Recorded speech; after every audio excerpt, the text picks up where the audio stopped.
Caleb Quinn did not look dangerous the day he walked through the gates of Ridgemont Correctional Facility. He looked tired. He looked thinner than a man his age should have been. His shoulders were broad, but he held them low, as if he had been carrying something invisible for years, and had finally stopped pretending it was light. His hands were cuffed in front of him, the same hands that had once wrapped perfectly inside 4-ounce gloves, the same hands that had once made coaches whisper that Baltimore had found its next underground legend. But that morning, as the steel doors swallowed him whole, nobody saw a fighter. They saw another convicted man in a faded county jumpsuit, another body being processed, another name being reduced to a number. And maybe that was why Donnie Slade smiled when he first saw him. Slade had built a kingdom in Unit D, and it was not the kind of kingdom anyone wrote about in history books. It was made of fear, silence, and the little payments desperate men made to survive another week. He was 6'5", thick through the neck, with a face that looked as if it had been carved by bad decisions and hardened by never having to answer for them. Men moved out of his way before he even asked. They gave him food from their trays, stamps from their letters, pills from their prescriptions, phone cards meant for their children. Anything he decided was owed to him. The guards pretended not to see it. The warden made speeches about order, and Slade, knowing that order was just another word people used when they were too afraid to call something corruption, ruled the block like a man who had never met consequence. So when Caleb arrived and refused to pay the tax, everyone knew trouble had begun. Not because Caleb shouted, not because he threatened anyone, not because he strutted through the unit pretending to be fearless. He did the opposite. He looked Slade in the eyes only long enough to make it clear that he understood what was being asked of him. Then he lowered his gaze, turned away, and chose silence.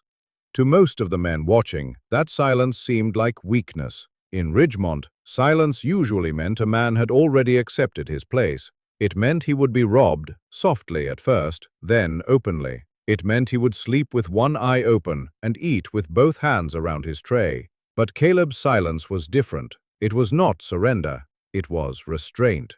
And there is a kind of restraint that arrogant men mistake for fear, right up until the moment they learn it was mercy. For 3 years, Caleb Quinn had been told he was a criminal. The judge had said it in a clean courtroom with polished wood and a flag behind the bench. The prosecutor had said it with practiced sadness, as if Caleb were not a man, but a regrettable statistic. The newspapers did not care enough to say it at all. His old friends from the gym stayed quiet because prison made people uncomfortable, especially when innocence sounded too much like an excuse. Even some of the people who loved him began to speak softly around his name, as if a wrongful conviction were a sickness they might catch by believing him too loudly. But Caleb had not been a criminal. He had been framed. Before Ridgemont, before the orange jumpsuit, before the mugshot that made him look guilty, because mugshots were designed to do that. Caleb had lived in a narrow row house on the west side of Baltimore with his grandmother, Evelyn Quinn. She had raised him from the time he was 7, after his mother disappeared into the kind of addiction that turns birthdays into rumors and phone calls into apologies. Evelyn had never been rich, never been loud, and never been impressed by men who confused volume with strength. She worked 31 years as a nurse's aide, coming home with swollen feet and a back that ached when rain was near. Yet, every morning, she still made Caleb oatmeal, still folded his shirts, still pressed one hand against his cheek, as if checking whether the world had hardened him overnight. From her, Caleb learned that strength was not something to display, it was something to govern. When he was 13, he had already outgrown the boys who liked to test him. By 16, he was training at a small MMA gym wedged between a pawn shop and a laundromat. The place smelled like old mats, disinfectant, sweat, and dreams that had no sponsors. Caleb loved it. He loved the rhythm of footwork, the quiet chess of grappling, the brutal honesty of sparring. In the cage, excuses had nowhere to hide. A man could be angry, gifted, poor, proud, or broken, but once the round started, the body told the truth. Caleb's body told everyone that he was special. He was not the flashiest fighter. He did not dance for attention or stare into cameras like he had already won. What made him frightening was how calm he became when pressure rose.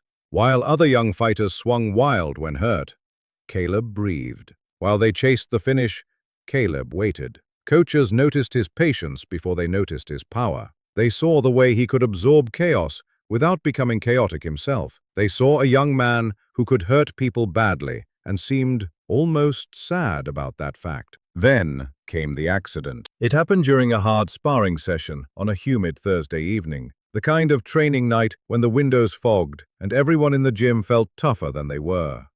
Caleb's partner was Marcus Bell, a 22-year-old lightweight with a quick smile and quicker hands. Marcus had asked for the round. He wanted to test himself. Everyone knew Caleb usually pulled his power in practice, but Marcus kept pressing, kept talking, kept trying to prove he belonged. Caleb warned him through body language more than words. He backed up. He circled away. He tapped gloves after clean exchanges, reminding Marcus it was training, not war. But pride has a way of making men deaf. Marcus threw too hard. Caleb slipped, countered on instinct, and the punch landed in that terrible place between timing and tragedy. Marcus dropped before anyone understood what had happened. At first, the gym went quiet in the usual way a gym goes quiet when a fighter is knocked down. Then Marcus did not get up. Then someone called an ambulance. Then Caleb found himself kneeling beside a friend whose breathing sounded wrong, while every lesson he had ever learned about control shattered inside him. Marcus survived, but not completely. A brain bleed, the doctor said. A long recovery. Memory problems, balance issues. The end of his fighting career before it had begun. No one blamed Caleb, not officially. Marcus's family told him it was an accident. The gym owner told him these things happened in combat sports. Even Marcus, when he was able to speak clearly again, tried to release Caleb from the guilt. But guilt does not always obey forgiveness. Sometimes it builds its own prison, one with no bars and no release date. Caleb never fought again. He sold his gloves. He stopped watching events. He took construction work, then warehouse shifts, then part-time security at a grocery distribution center. He came home sore, cooked dinner for his grandmother, and lived as quietly as a man could live when everyone around him remembered what he had once been. Evelyn never pushed him back toward the cage. She only reminded him of the choice he had to make every day. Hands could heal or hands could harm. A person had to choose every morning what kind of hands he would carry into the world. Caleb chose healing in the only way he knew how. He shoveled snow from old neighbors' steps. He carried groceries for women who reminded him of his grandmother. He broke up fights without swinging. He volunteered twice a week at a youth center, showing teenagers how to wrap their wrists and move their feet, but more importantly, how to walk away before pride turned them into prisoners of a moment. He did not preach. He demonstrated. He became proof that a man could be dangerous and gentle at the same time. That was the life Officer Russell Briggs destroyed. Briggs was not the kind of corrupt cop who looked corrupt from a distance. That was what made him useful to the people above him and dangerous to the people below him. He wore clean uniforms, spoke in controlled tones, and knew when to smile for body cameras. He understood paperwork. He understood court language. He understood that a planted bag of narcotics, if discovered during a routine traffic stop, became almost impossible for a poor man to disprove. He knew the system did not need to hate Caleb in order to crush him. It only needed to keep moving. On the night Caleb was arrested, he had just finished a late shift and was driving home with a bag of groceries on the passenger seat. Evelyn had asked for tea soup and the hard peppermint candies she liked to keep in a glass bowl near her recliner. Red and blue lights flashed behind him 3 blocks from home. Caleb pulled over, calm at first because he had done nothing wrong. Briggs approached with another officer behind him, asked the usual questions, and created the usual tension. A broken taillight was mentioned. Caleb later learned it had been intact when he left work. The search happened quickly. Too quickly. Caleb remembered that most clearly. Briggs moved with the confidence of a man finding what he already knew was there. A small plastic package appeared beneath the driver's seat, wrapped and sealed, containing enough narcotics to turn a routine stop into a felony. Caleb denied it immediately. He denied it at the curb. He denied it in the station. He denied it to the public defender, who barely looked up from the file. He denied it in court, while Briggs sat under oath and performed honesty with the ease of a man who had done it before. But Caleb had an old assault-related gym incident on record, even though it had never been criminal. The prosecutor used the story of Marcus Bell like a shadow. They painted Caleb as controlled on the outside and violent underneath. a man capable of hiding what he really was. The drugs were described as possession with intent. Briggs's testimony was treated as credible because he wore a badge, and Caleb wore a desperate expression. The jury deliberated less than 4 hours. 3 years. That was what the judge gave him. 3 years in Ridgemont, followed by supervised release for drugs that had never belonged to him. Evelyn was in the courtroom when the sentence came down. Caleb did not turn around immediately because he knew if he saw her face, his restraint might finally break. When he did look back, she was standing with both hands pressed against the wooden rail, small and trembling, but not collapsed. She gave him the only thing she still had power to give. She nodded once, not because she accepted the sentence, but because she needed him to survive it. Ridgemont was built to erase softness. Its walls were stained with decades of weather and neglect. Its pipes groaned at night. The air carried a permanent mixture of bleach, metal, old food, and human frustration. Men shouted at televisions bolted too high on the walls. Doors slammed with a sound that seemed to enter the bones. Every new inmate learned quickly that prison had 2 systems. One was written in policy manuals, the other was written in bruises. Unit D belonged to Donnie Slade. Slade had been inside for nearly 8 years on a violent robbery charge, with additional time added for assaults that somehow never became serious enough to transfer him. He had connections among inmates, favors among guards, and a special relationship with Warden Arthur Hodges, though no one could prove it at first. Hodges was a broad, polished man who spoke often about discipline and rehabilitation, usually in front of visitors, donors, or state officials. He believed in order the way a banker believes in profit. If violence kept the unit quiet, then violence became part of the budget. If Slade controlled the men better than staff could, then Slade was tolerated as an unofficial tool. The first demand came on Caleb's second day. It was delivered through a wiry inmate named Petey, who had the nervous eyes of a man always listening for footsteps.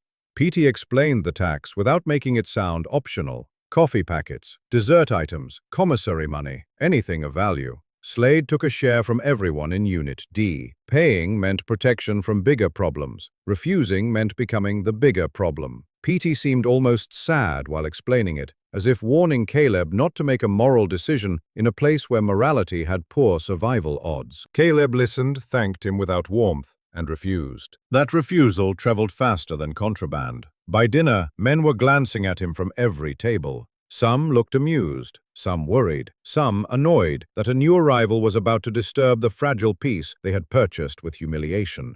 Slade himself approached, near the end of the meal, carrying his tray like a king receiving tribute. He sat across from Caleb without asking. The table went quiet. Caleb did not perform courage. He did not insult Slade. He did not raise his voice. He simply made it known that he had nothing to give and would not pretend otherwise. Slade studied him smiling with his mouth but not his eyes. Then he reached across the table, took the small carton of milk from Caleb's tray, drank it slowly, and left the empty carton standing upright, like a warning. The first punishment was petty enough to be dismissed. Bleach in the food. Not enough to kill him, just enough to ruin the meal and burn the throat if he failed to notice. Caleb smelled it before he ate. He pushed the tray away, hungry but expressionless. Slade watched from another table, waiting for outrage, waiting for the satisfying moment when Caleb would make noise and give everyone permission to call him foolish. Caleb gave him nothing. He ate dry bread from a vending pack someone had slipped him, drank water, and went back to his bunk. That night, the man in the bunk below Caleb warned him that silence would only make Slade worse. His name was Raymond Price, an older inmate with gray in his beard, and a limp he had earned before prison, but worsened inside it. Raymond had been in Ridgemont long enough to identify storms by the way guards avoided eye contact. He told Caleb that men like Slade did not want payment as much as they wanted proof. Proof that they owned fear. Proof that every person around them had accepted the rules of their little world. Caleb understood. He had met men like Slade before, outside and inside gyms. Men who were not strong enough to feel secure unless someone else felt small. But understanding a thing did not mean becoming it. So Caleb kept his routine. He made his bunk tight. He cleaned when assigned. He wrote letters to his grandmother every Sunday, though he never told her about the bleach, the threats, or the way men watched him as if betting on when he would break. He exercised only in small, controlled ways: push-ups beside the bunk before dawn, slow breathing, joint mobility, nothing flashy enough to attract attention. He did not shadowbox. He did not grapple. He did not let the old fighter show. Slade noticed anyway. Bullies are often better students of restraint than people realize. They study it because it offends them. They cannot understand why a man would choose not to retaliate unless he lacked the ability. Caleb's quiet began to irritate Slade more than open defiance would have. A loud man could be beaten loudly. A scared man could be displayed. But Caleb moved through each humiliation like a locked door. Not untouched, not unhurt, but unopened. The second punishment came through work detail. A guard named Morrow assigned Caleb to sewer maintenance beneath the old laundry wing, a job usually rotated among men who had earned disciplinary sanctions. Caleb had earned none. The drains were half clogged, the water black, the smell so thick it seemed to coat the skin. He spent hours scraping sludge from grates while rats moved behind the walls and guards laughed from the stairwell above. By the time he returned to Unit D, his uniform was soaked, his eyes burned, and his hands shook from the cold. Slade made sure everyone saw him. There were remarks from the tables, low laughter, a few men pretending to gag. Caleb walked past them to the showers. He washed until his skin reddened. Then he returned to his bunk and wrote another letter to Evelyn, telling her only that the work was hard, but he was managing. He asked about her blood pressure, the neighbor's dog, the church garden, ordinary things. He did not want prison to enter her house, any more than it already had. But Evelyn could read absence as clearly as words. Her replies were careful at first. She told him the peppermint bowl was still full. She told him the youth center had asked about him. She told him Marcus Bell had come by one afternoon with a cane and a bag of groceries, and that he had sat on the porch for nearly an hour, blaming himself for not speaking louder at the trial. Caleb folded that letter and kept it beneath his mattress. He read it until the creases softened. Marcus had owed him nothing, yet shame, like kindness, had a way of traveling farther than expected. Inside Ridgemont, Caleb found one person in uniform who still seemed bothered by wrong things. Her name was Officer Lena Walsh. She was not dramatic about it. She did not announce herself as noble.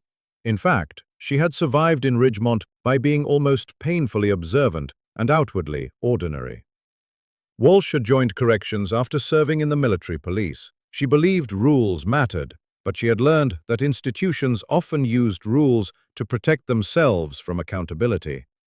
She saw Slade's power. She saw Hodges look away. She saw guards like Morrow and Kellen treat cruelty as entertainment. And from the day Caleb arrived, she saw that the official version of him did not match the man in front of her. Caleb did not flatter staff. He did not seek favors. He did not act innocent in the loud, exhausting way some men did when innocence became their only remaining possession.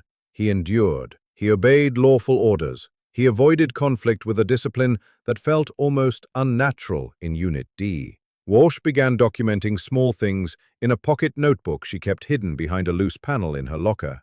Dates, times, names, assignments that made no sense, injuries not properly reported, camera malfunctions that always seemed to benefit Slade. She did not yet know what she would do with it. She only knew that one day, if someone asked what had happened in Ridgemont, memory would not be enough. The third punishment was worse, because it involved the system pretending to be blind. A sharpened strip of metal was found beneath Caleb's mattress during a random search. Everyone in Unit D knew what random meant when guards had already decided the result. Caleb stood beside his bunk while Officer Morrow pulled the weapon out with exaggerated surprise. Slade watched from the tier above, smiling as if enjoying a private joke. Caleb denied it, but denial inside prison often sounded like background noise. The weapon went into evidence. Caleb went into segregation. 5 days in the hole. There are forms of silence that heal, and forms that try to take a person apart. Segregation was the second kind. The cell was narrow, the light too bright, the air stale. Time lost shape. Meals came through a slot. Sleep arrived in fragments. Men screamed from other cells, sometimes in rage, sometimes in pain, sometimes just to prove they still existed. Caleb spent the first day pacing until his calves cramped. On the second day, Anger came for him like fever. He imagined Slade's face, Briggs's testimony, the judge's voice, the prosecutor turning Marcus's accident into evidence of character, the bleach, the sewer, the weapon planted under his mattress. He imagined what his hands could do if he stopped choosing. That was the frightening part. Not that he was helpless. That he was not. His grandmother's lesson returned to him there, not as a comforting memory, but as a commandment he had to wrestle with. Hands could heal, or hands could harm. A person had to choose every day. But what happened when the world punished healing and rewarded harm? What happened when restraint became an invitation for predators? What happened when refusing violence only gave violent men more room? On the fourth day, Caleb did something he had not done in years. He moved through the footwork in his mind. Not with his body, because the cell was too small and the camera watched him, but internally, breath by breath, slip outside, frame, pivot, low kick, level change, hip pressure, distance, timing. He did not do it because he wanted revenge. He did it because the old part of him, the trained part, understood that survival sometimes begins long before the fight. It begins when a man accepts the truth without letting it poison him. When he returned to Unit D, thinner and hollow-eyed, Slade expected something broken. Caleb gave him something quieter. He returned to his bunk, remade it, drank water, and sat with his back against the wall. Men stared. Even Raymond looked worried. There is a point where restraint starts to look less like virtue and more like self-destruction. Some of the inmates began to resent Caleb for it. They wanted him to fight because his suffering reminded them of their own surrender. They wanted a hero or a cautionary tale, anything other than a man who kept making them question what they had accepted. Slade, however, wanted a public ending. The trouble with bullies who rule through fear is that fear must be maintained like a machine. It requires fuel. Every unanswered challenge becomes a leak. Every man who refuses tribute becomes a crack. Caleb had not attacked anyone, but his refusal had become a kind of rebellion. The younger inmates noticed. A few stopped paying the full amount. Someone laughed when one of Slade's runners tried to collect extra coffee. Small things. But small things are how empires begin to rot. Hodges noticed too. The warden called it rising tension in Unit D. He did not blame Slade, because blaming Slade would mean admitting he had allowed one inmate to operate like management. Instead, he viewed Caleb as the disruption. A framed man who would not bow was more dangerous to Ridgemont than a violent man who followed unofficial rules. Violence could be filed away. Integrity spread. Walsh saw the pressure building. She also saw something else.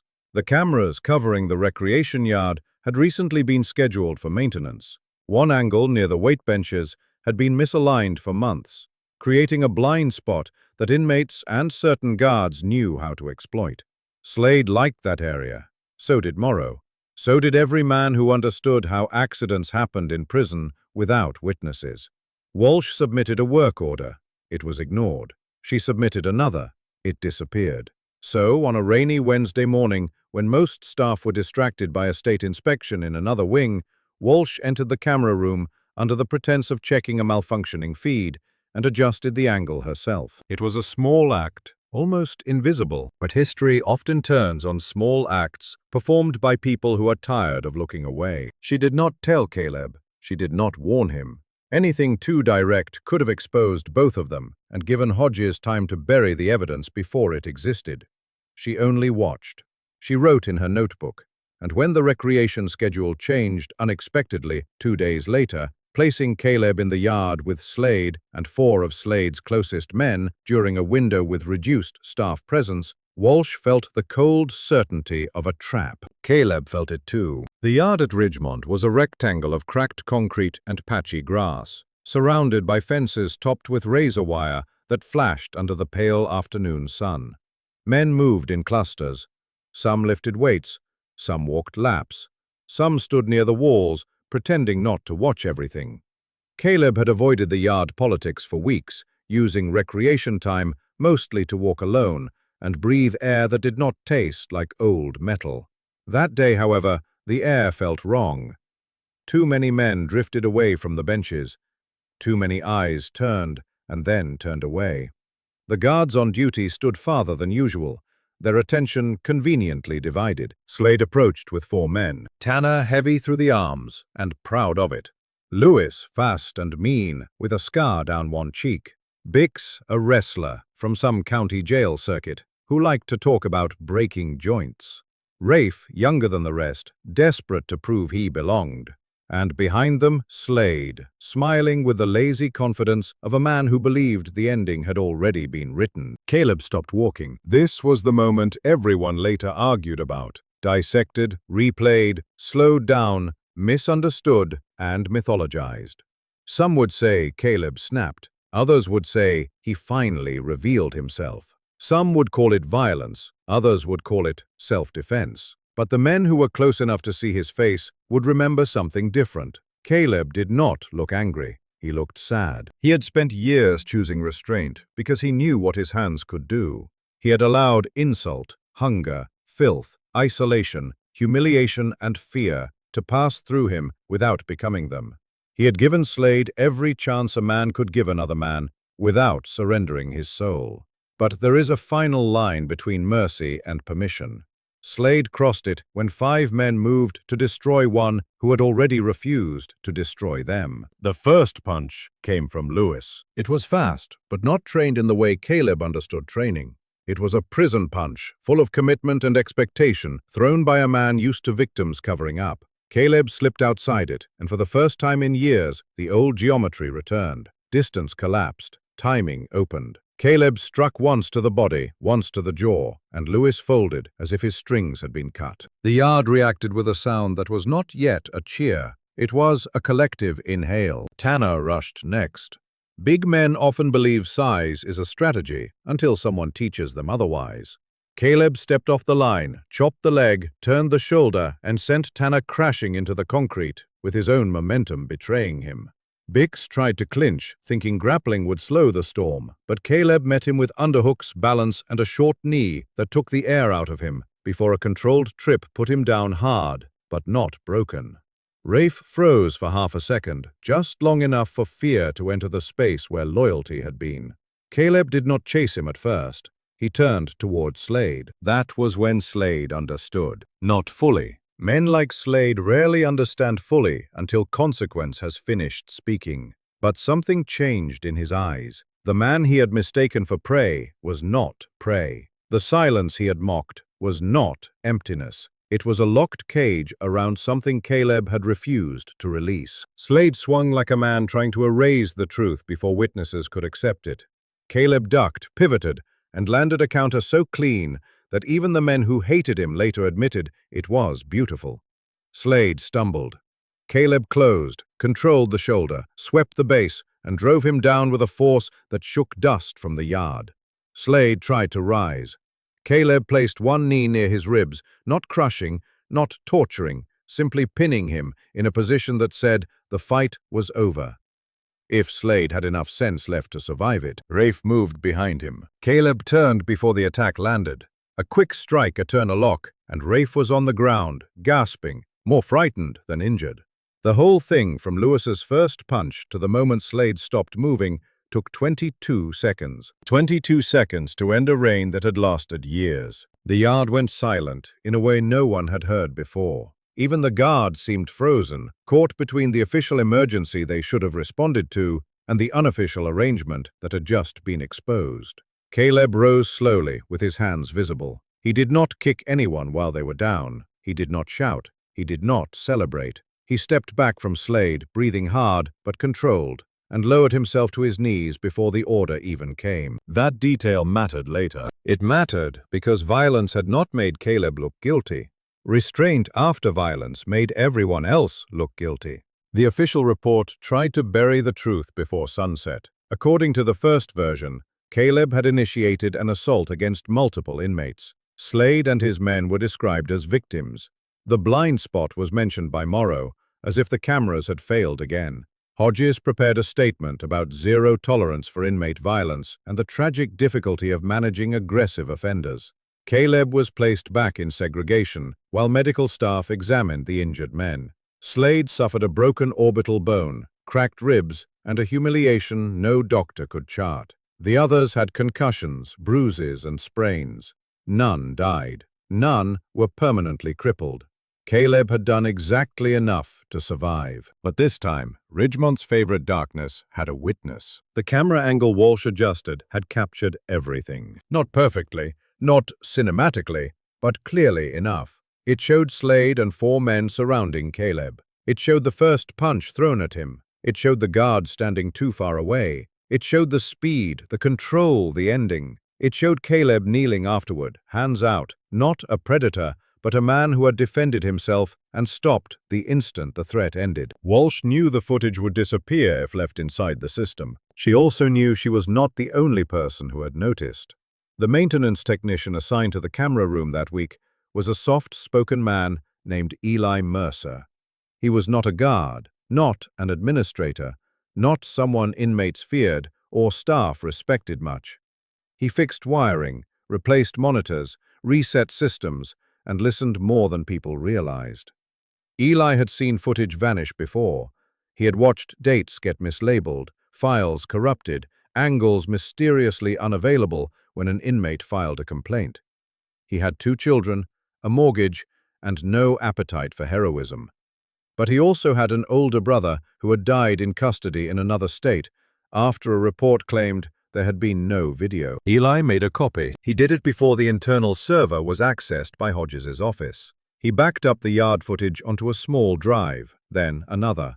He did not yet know what to do with it. He only knew that evidence inside a corrupt institution is not evidence. It is a hostage. 2 days later, when the official report leaked to a local reporter through the prison's public information channel, describing Caleb as a violent inmate who had attacked 5 others, Eli made his choice. The video appeared online under an anonymous account late on a Sunday night. At first, only a few hundred people watched it. Then a prison reform page reposted it. Then an MMA analyst noticed Caleb's movement and froze the footage, explaining that no ordinary inmate moved like that. Then someone found Caleb's old amateur fight clips, grainy videos from years before, and placed them beside the prison footage. By Monday afternoon, the story had escaped Baltimore. By Tuesday, the clip had millions of views. By the end of the week, more than 40 million people had watched Caleb Quinn dismantle 5 attackers in 22 seconds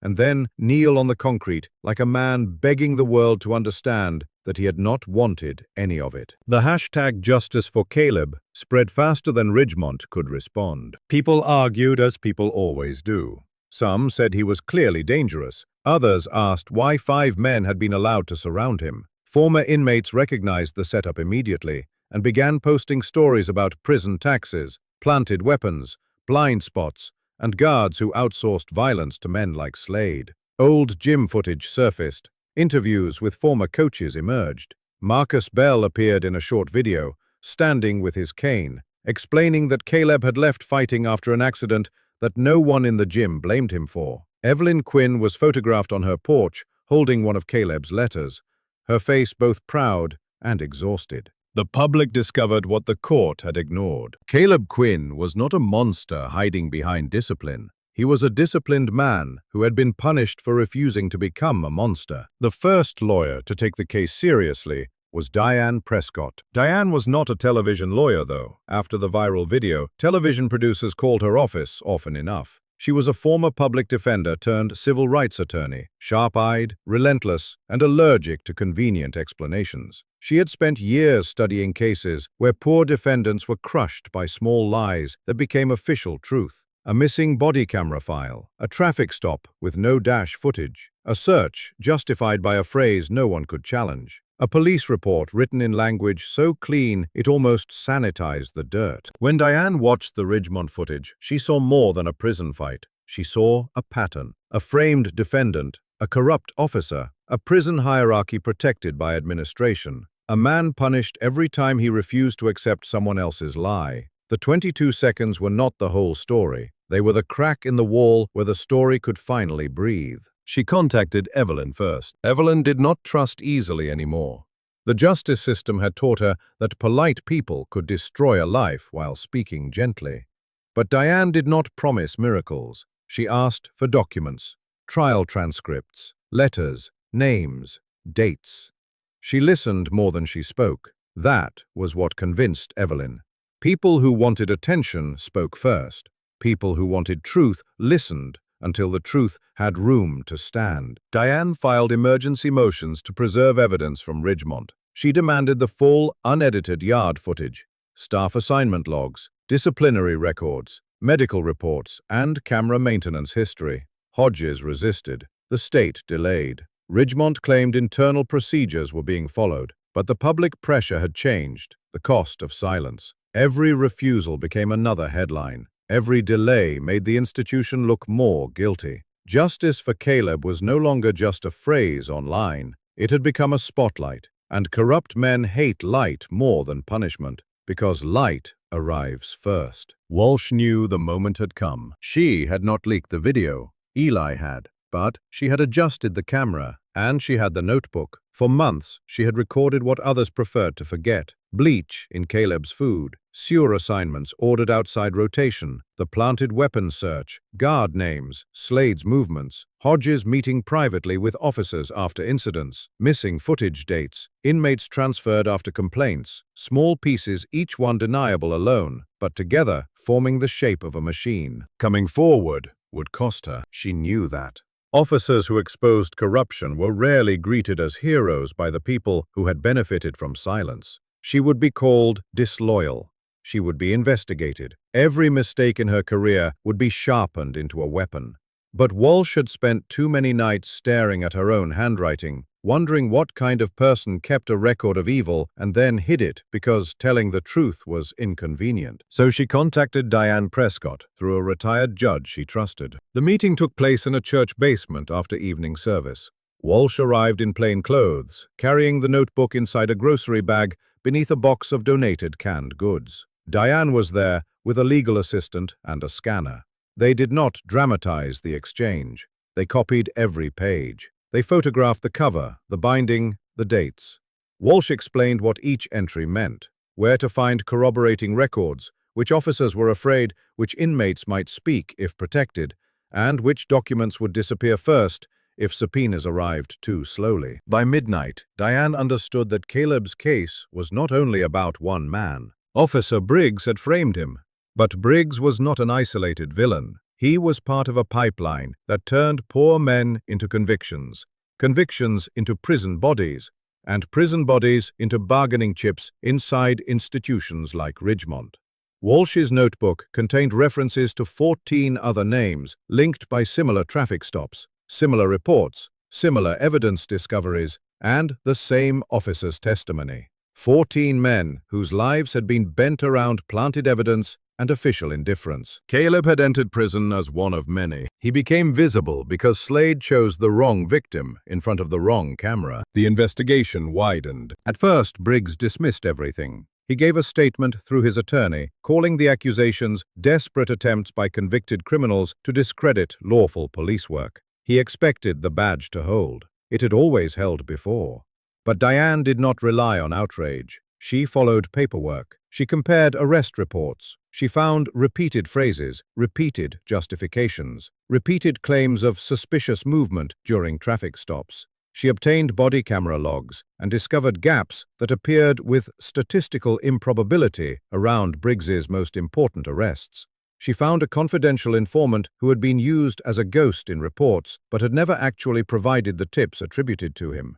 She found tow yard records, dispatch inconsistencies, and one former officer who had left the department after refusing to sign off on a search he believed had been staged. The old machine began making old noises. Denials, procedural statements, internal reviews, concerned leadership, promises of transparency. But this time, the public had already seen Caleb's restraint. They had seen what happened when official reports described him as the aggressor, while video showed him surrounded and attacked. That contradiction made people ask a dangerous question for any corrupt system. If they lied about this, what else did they lie about? Inside Ridgemont, the balance shifted. Slade returned from medical with his face swollen and his kingdom gone. Fear had not disappeared, but it had changed direction. Men who once lowered their eyes now watched him openly. His runners found excuses to be elsewhere. Guards who had relied on him became careful.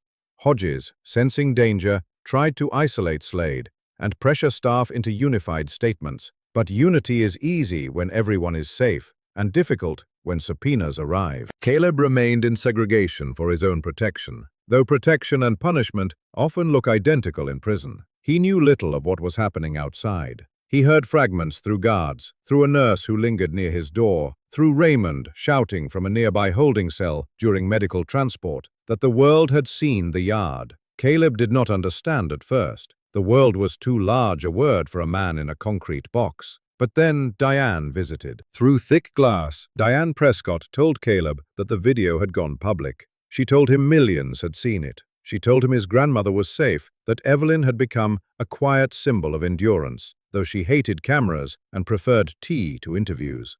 She told him Walsh had evidence. She told him Briggs was under investigation. She told him there were other men, other cases, and that Caleb's fight might become the key that opened more than his own cell. Caleb listened with both hands resting on the table. He did not smile right away. Freedom, when offered after deep injustice, can feel less like a gift than a rumor. Hope becomes dangerous after a person has survived by lowering expectations. But when Diane mentioned Evelyn, his face changed. Not dramatically. Caleb was not built that way. His eyes closed for a moment, and all the strength Ridgemont had mistaken for emptiness revealed itself as love being held under pressure. The hearing took place 3 months after the video went viral. By then, Ridgemont had become a national scandal.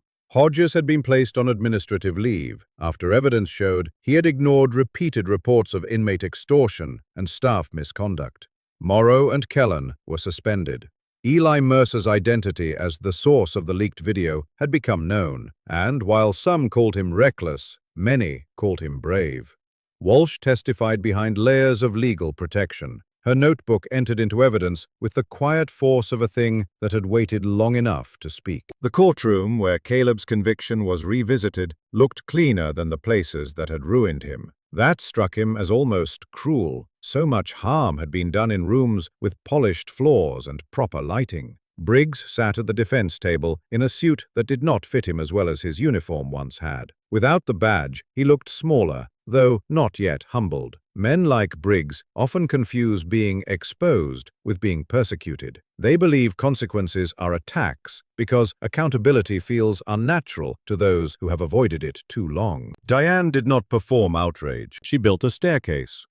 Step by step, she led the court through the traffic stop, the missing camera footage, the identical language in multiple reports, the hidden informant problem, the planted evidence patterns, and the prison retaliation Caleb suffered after refusing Slade's control.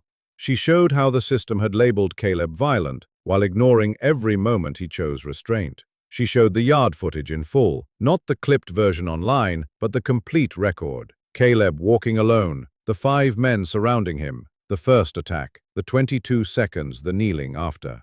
There was no music, no commentary, no slow motion, just truth, grainy and undeniable. Evelyn sat behind him. She had insisted on attending, though her doctor warned against stress.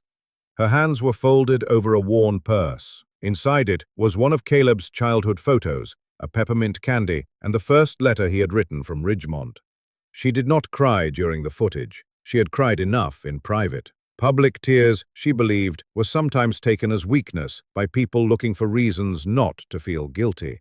So she sat upright and let the courtroom see what endurance looked like when it had a spine. The judge vacated Caleb's conviction before noon. Legal language can make miracles sound administrative. Conviction vacated, charges dismissed, immediate release ordered, record to be corrected. Each phrase was clean, almost bloodless. But for Caleb, the words struck like weather after drought. 3 years did not return. The nights in segregation did not return. The missed birthdays, the shame, the labor, the fear in Evelyn's voice during calls, the way neighbors looked at his house, the part of him that had learned to sleep lightly, none of it came back. Innocence restored on paper does not rewind a life. It only opens the door and asks the wounded person to walk through. Caleb stood slowly. No one cheered at first.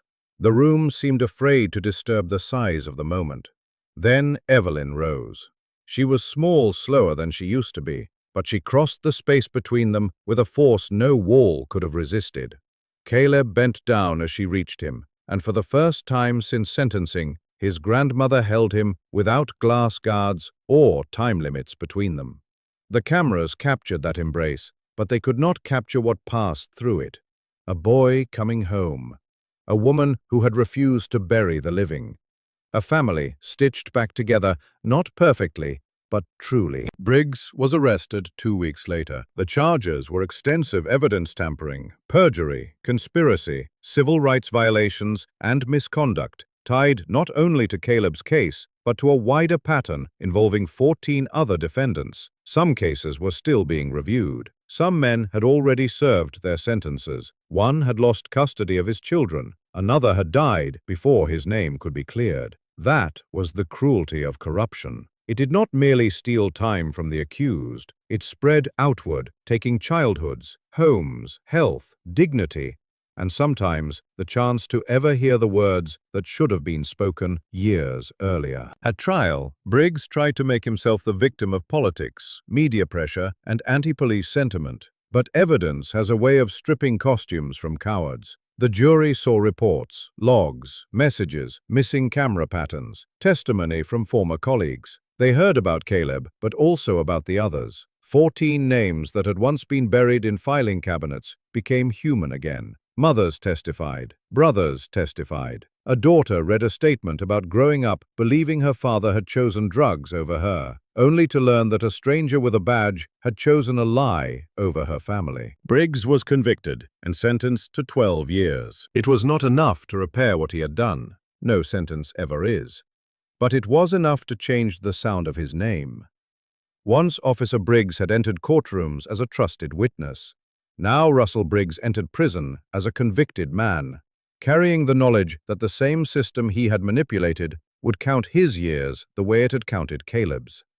There was poetic justice in that, but Caleb did not celebrate it the way people expected him to.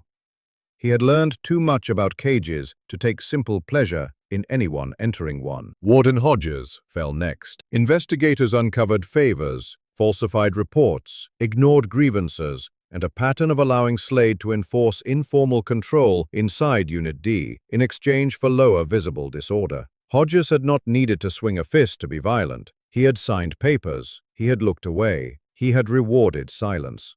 The law eventually caught up with him, not as quickly as it should have, but more completely than he expected. When he was led from his office in handcuffs, the same hallway where he had once walked with donors and politicians seemed to shrink around him. Slade's punishment was different. He received additional charges for assault and extortion, but the deeper consequence was losing the mythology that had protected him. In prison, reputation can be armor. The yard video stripped his away. Men who had feared him had seen him fall in 22 seconds to the very man he had spent months humiliating. Worse, they had seen Caleb spare him. Slade had wanted to prove Caleb weak. Instead, he had become living proof that cruelty often survives only because disciplined people choose not to answer it too early. For Caleb, freedom was both beautiful and difficult. The first night home, he could not sleep in a bed. The softness felt suspicious. The quiet felt staged. He woke at every passing car, every pipe noise, every shift of the old house settling.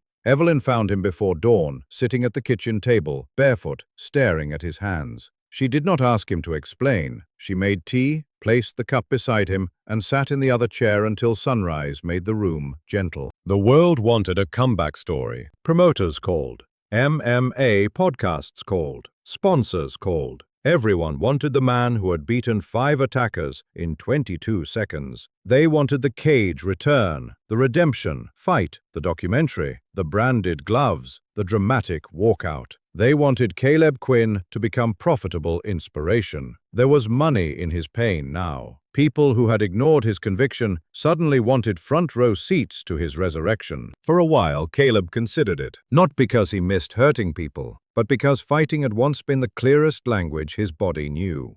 The gym had been home before guilt turned it into a haunted place. And after prison, there were bills, Evelyn's medication, legal debts even with Diane's help. The house needed repairs. 3 years gone meant 3 years of wages gone, 3 years of credit ruined, 3 years of life spent proving a truth that should have been presumed from the beginning. Then Marcus Bell visited. He came on a cool afternoon, moving carefully with his cane. older now in the way injury can age a young man.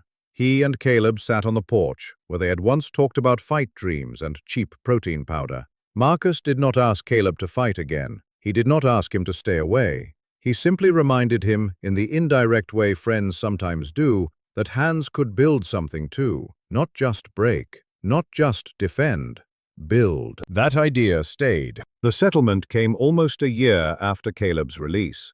It was substantial, though no number could honestly be called fair. Money cannot refund fear. It cannot give Evelyn back the nights she slept beside the phone. It cannot return the dignity stolen at sentencing, or the meals Caleb skipped because bleach had turned food into a weapon, or the 5 days in the hole when anger nearly convinced him to become everything he hated. But money can become a tool in the hands of someone who knows the difference between repair and revenge. Caleb used it to open a gym in Baltimore. Not a glossy fight club, not a place with neon slogans and expensive memberships. He leased an old warehouse space near the youth center where he had volunteered before prison. The roof leaked at first. The mats were donated. The heavy bags came from a closing boxing club across town. Former coaches helped install them. Marcus painted the office with one good hand and one stubborn heart. Evelyn insisted on choosing the chairs for the waiting area because, as she believed, parents should not have to stand while wondering whether their children were safe. They named it Stand Up Inside. The name meant more than fighting. It meant rising in the part of yourself no one could see. It meant resisting humiliation without becoming cruel. It meant understanding that dignity begins before applause and continues after everyone leaves. The gym was free for teenagers who could not pay. Some came because they wanted to learn how to punch. Some came because they were being bullied. Some came because the streets had begun offering them belonging at a price too high to understand, until it was too late. Caleb taught them footwork, wrestling, defense, balance, breathing, how to fall without panic, how to strike without losing shape. But every lesson returned to restraint. He made them hold difficult positions longer than they wanted. He made them practice walking away. He made them apologize when sparring became ego. He told them that being able to hurt someone did not make them strong. It only made them responsible. Real strength began at the moment they had power and still had to choose what kind of person would use it. Parents noticed changes. A boy who had been suspended twice for fighting began coming home calmer. A girl who had been afraid to walk past a group near her bus stop learned to carry herself with quiet confidence. Two brothers who had been recruited by older neighborhood men found a different kind of brotherhood on the mats. Caleb never pretended the gym could save everyone. He knew better. Pain was complicated. Poverty was complicated. Anger had roots deeper than any motivational speech could reach.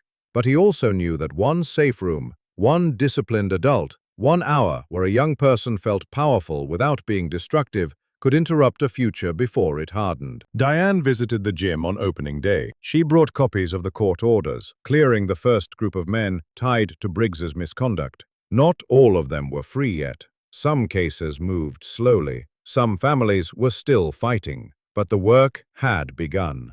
Walsh came too, no longer employed at Ridgemont, now working with an oversight organization documenting correctional abuse. Eli Mercer stood near the back, uncomfortable with attention, accepting quiet thanks from people who understood that a copied file had changed the direction of many lives. Raymond Price arrived 6 months later, after winning parole, limping through the doorway with tears in his eyes, because, for the first time in years, he entered a room where strength did not demand tribute. And Evelyn watched all of it from a chair near the front desk. She had grown frailer, but there was a glow around her that prison had never managed to take.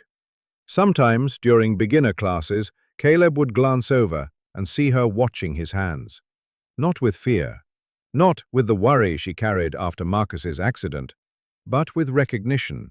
The hands that had once terrified him, the hands he had hidden from the world, were wrapping wrists, correcting posture, helping young people stand after they fell.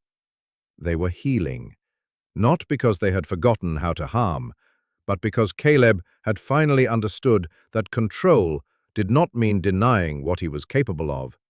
It meant placing that capability in service of something better. The 22-second video never disappeared. Every few months, it would resurface online, usually with dramatic captions and edited music Caleb disliked. Strangers still recognized him at grocery stores. Some asked for pictures. Some asked how it felt to destroy 5 men so quickly. Caleb never liked that word, destroy. It missed the entire point. Destruction had been available to him long before the yard. What mattered was that he had refused it until refusal would have meant dying. What mattered was that he stopped when the danger stopped. What mattered was that the strongest thing he did in that video was not the first counterpunch or the takedown on Slade. It was the moment afterward when he stepped back and knelt.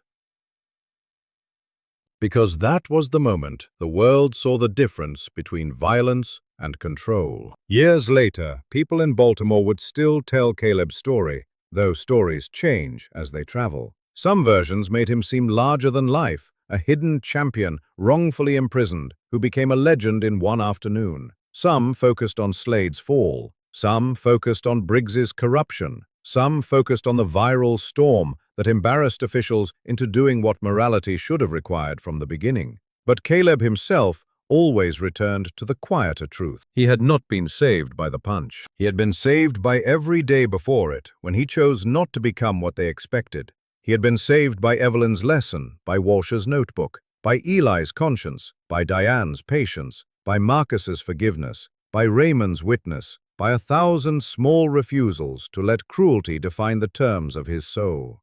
The fight mattered because the world could see it. The restraint mattered because it made the fight mean something. On the 3rd anniversary of Stand Up Inside, Caleb held a community event in the gym.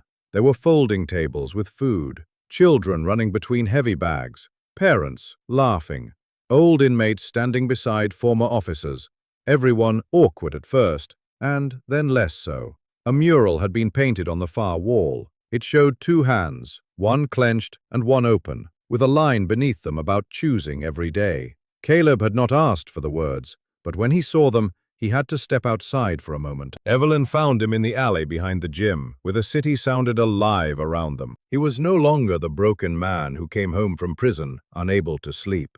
He was still scarred, still cautious in crowds, still visited sometimes by memories that arrived without permission. Healing had not made him untouched. It had made him honest. He told his grandmother, in the way a man tells the truth when he is finally tired of hiding from love, that he had spent years afraid of his own hands. Evelyn did not answer quickly. She simply took one of those hands between both of hers, the way she had when he was a boy, and reminded him, without needing many words, that fear of power was not weakness. It was the beginning of wisdom. The danger was never that Caleb had strong hands. The danger would have been forgetting that every strong hand still needed a conscience. That night, Caleb stood in front of the teenagers' families and neighbors who had gathered inside the gym. He was not a polished speaker. He did not enjoy microphones, but he understood that some truths had to be spoken aloud so the next person in pain would know they were not alone. He told them about being underestimated, not as a complaint, but as a warning. He told them that some people would mistake kindness for weakness because cruelty was the only language they respected. He told them that walking away could be brave, that silence could be discipline, that patience could be a weapon turned inward to protect the soul from becoming bitter. But he also told them that restraint was not the same as surrender. There would be moments in life when a person had to stand up, not to prove ego, not to entertain a crowd, not to punish every insult, but to survive to protect the vulnerable, to stop a lie from becoming a law over their life. The world needed gentle people, but it did not need helpless people. It needed strong people who could remain gentle until gentleness was no longer enough. That was the lesson Caleb Quinn carried out of Ridgemont. Not that violence solves injustice. It usually does not. Not that every silent person is secretly dangerous. Most are simply tired. Not that one viral video can fix a broken system. It cannot. But sometimes truth needs a door, and sometimes that door opens in the least expected way. For Caleb, it opened in a prison yard in 22 seconds after 3 years of being treated as a man without a voice. Yet the real victory was not that he defeated Donny Slade. It was that Donny Slade failed to turn him into another version of himself. That is what people forgot when they watched the video too quickly. The power was not in Caleb's fists alone. It was in the years he spent refusing to worship them. It was in the meals he pushed away without rage, the sewer water he washed from his skin, the isolation he survived without letting hatred become his religion. It was in the letters he wrote to his grandmother, protecting her from the worst details, because love sometimes means carrying pain quietly. It was in the way he stopped after 22 seconds, when another man might have kept going for 23, 24, 25, turning self-defense into revenge. True strength is not the ability to destroy someone. Many people can destroy. Anger can destroy. Fear can destroy. Cowardice with authority can destroy. A corrupt officer with planted evidence can destroy. A warden with a clean suit and a dirty conscience can destroy. A bully with enough silence around him can destroy. Destruction is not rare. It is everywhere. What is rare is power with a boundary. What is rare is a person who can break another human being and chooses again and again not to. What is rare is someone who knows the damage they are capable of and still builds a place where frightened children learn to breathe before they swing. What is rare is a man like Caleb Quinn, who lost 3 years to a lie, walked out with every reason to hate the world, and decided to open a door instead of closing his heart. So when people ask what happened in Ridgemont, the answer is not only that a prison bully picked the wrong man. That is the easy version. The deeper answer is that a corrupt system underestimated the quietest kind of courage. It underestimated a grandmother's lesson. It underestimated a guard with a notebook, a technician with a backup drive, a lawyer with patience, and a man who had spent years mastering the hardest fight of all, the fight against becoming cruel, because cruelty had been done to him. Caleb Quinn's story reminds us that silence is not always weakness. Sometimes, silence is a man holding back a storm because he still believes the world deserves one more chance. Sometimes, restraint is not fear, but discipline so deep that arrogant people cannot recognize it. And sometimes, when every chance has been given and survival leaves no other door, the storm finally arrives, not as revenge, but as truth. And when truth arrived in that yard, it only needed 22 seconds. If this story stays with you, remember Caleb's lesson the next time someone mistakes your patience for permission. Be kind, but do not be owned. Be gentle, but do not be erased. Carry strength with humility and restraint with courage, because the strongest people are not the ones who hurt others the fastest. They are the ones who could, but choose not to, until the moment comes when standing up is the only way to stay alive.